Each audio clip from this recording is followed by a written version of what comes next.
Hello hi friends, అందరికీ good morning. అందరు ఎలా ఉన్నారు? నేనైతే బాగున్నాను. నేను ఎక్కడున్నాను అనుకుంటున్నాను, ఈ టైంలో ఎక్కడికి వెళ్తున్నాను అనుకుంటున్నారో మార్నింగే నేనైతే నిన్న నుంచి హాస్పిటల్లోనే ఉన్నాను. ఉదయానికి డెలివరీ అవుతుంది కదా, అందుకని ఉదయం హాస్పిటల్కి తీసుకొచ్చి అడ్మిట్ చేశాము. ఉదయం అయితే క్షేమంగా డెలివరీ అయింది.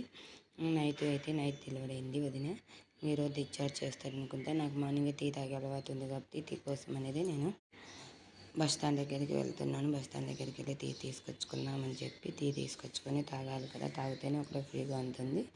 ఓకేనా, చూడండి బస్ స్టాండ్ దగ్గరికి వచ్చాను. టీ స్టాల్ దగ్గరికి టీ తీసుకుంటున్నాను. బ్రదర్ దగ్గర టీ తీసుకున్నాను. టీ తీసుకొని కవర్లో కట్టించారు, తీసుకొని వస్తున్నాను. నేను తీసుకొని వచ్చి రూమ్కి తీసుకొని వచ్చిన తర్వాత వదిన కూడా ఉంది కదా, వదిన అమ్మ ఉంది కదా, అందరం కలిసి టీ తాగుదామని చెప్పి తీసుకొచ్చాను. ముగ్గురం కలిసి టీ తాగేస్తున్నాము. మేమైతే కన్నా నేను వదిన అందరం కలిసి టీ తాగేస్తున్నాము. మీరు తాగారో లేదా కామెంట్ చేయండి. వదిన కూర్చోండి, వదిన అమ్మ నేను ముగ్గురంగా టీ తాగాం. మీరు తాగారో లేదా కామెంట్ చేయండి. ఓకేనా, అందరికీ bye friends. Thank you. Good morning.